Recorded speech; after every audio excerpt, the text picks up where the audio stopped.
એક મોટા જંગલની પાસે નાનકડું ગામ હતું. તે ગામમાં કેટલાક લોકો વસતા હતા. થોડા ગરીબ અને થોડા પૈસાદાર હતા. ગામમાં એક ચમન નામનો ખેડૂત રહ્યો. ખેડૂત સ્વભાવે ખૂબ લોભિયો હતો. તેની પાસે જમીન જાયદાદ કંઈ ન હતું. તેથી તે બીજાના ખેતરમાં જતો અને ખેતી કરતો હતો. એક દિવસની વાત છે.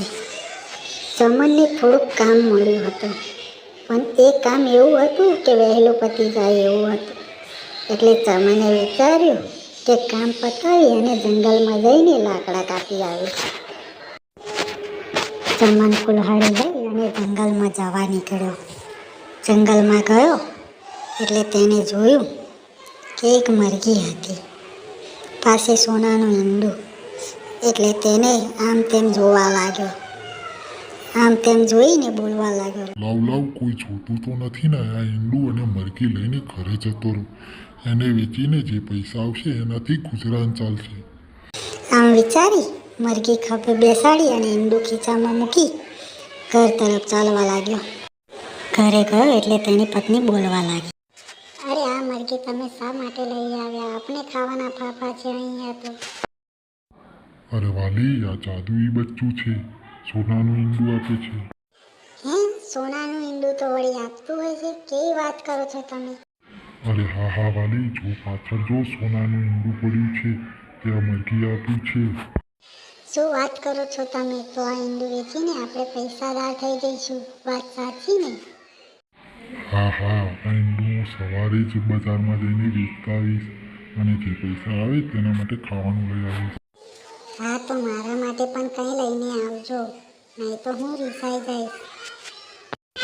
ચમન બીજા દિવસે સવારમાં જ ઈંડું લઈને શહેર તરફ વેચવા નીકળી પડે છે અને જંગલની વાટે થઈને ઈંડું વેચીને જે પૈસા આવે છે તેના માટે ઘરે ખાવા પીવાનું પણ લાવે છે અને તેની પત્ની માટે પણ સારી વસ્તુ લઈને આવે છે. ઘરે આવીને થાકી પાકીને બેસે છે. હાશ ભગવાન, થાકી ગયો છું. કેમ ના એવું થાય કે એક સાથે જ બધા ઈંડા કાઢી લઉં તો વેચીને એક સાથે જ પૈસાદાર થઈ જાઉં. નહીં તો આમ રોજ શહેરમાં ચાલીને તો હું મરી જઈશ. એક સાથે બધા ઈંડા કાઢી લેવા પડશે. કંઈક કરવું પડશે આનું.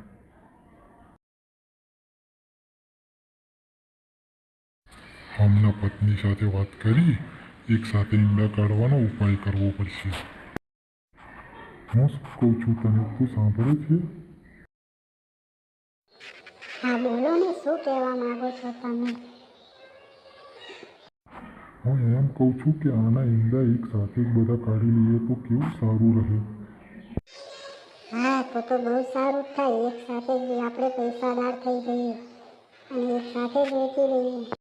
હા, કાલે સવારે આને કાપીને એક સાથે બધા જ ઈંડા કાઢી લઈએ અને બજારમાં વેચતા આવીએ. હા, પરંતુ સાચવીને હો, કદાચ ઈંડા મંદરની અંદર કપાઈ ગયા તો આપણે રહી જઈશું. બીજા દિવસે ચમન મરઘી પાસે જઈને ઊભો રહે છે અને તે એને ચપ્પુ કાઢી તેની ઉપર ઘા કરી દે છે. મરઘીના બે ભાગ થઈ જાય છે. ચમન જોવે છે અંદર કંઈ હોતું નથી. એટલે ચમન ત્યાં ને ત્યાં ઊંધો પડીને રોવા લાગે છે માથું પકડીને. અને પછી તેને ભૂલનો પસ્તાવો થાય છે. તેથી તે ત્યાંથી ઊભો થઈને ચાલવા લાગે. આમ તેની લાલચના કારણે રોજ એક સોનાનું ઈંડું મળતું હતું તે પણ હાથમાંથી તે ખોઈ દે છે. તો જોઈને મિત્રો, અતિશય લોભ કરવાથી નુકસાન જ જાય છે. માટે ક્યારેય લોભ કરવો જોઈએ નહીં તો આમ ચમનની જેમ પસ્તાવાનો વારો આવે. વિડીયો પસંદ આવ્યો હોય તો લાઈક કરજો, સબસ્ક્રાઈબ કરજો અને કમેન્ટ કરવાનું ભૂલતા નહીં.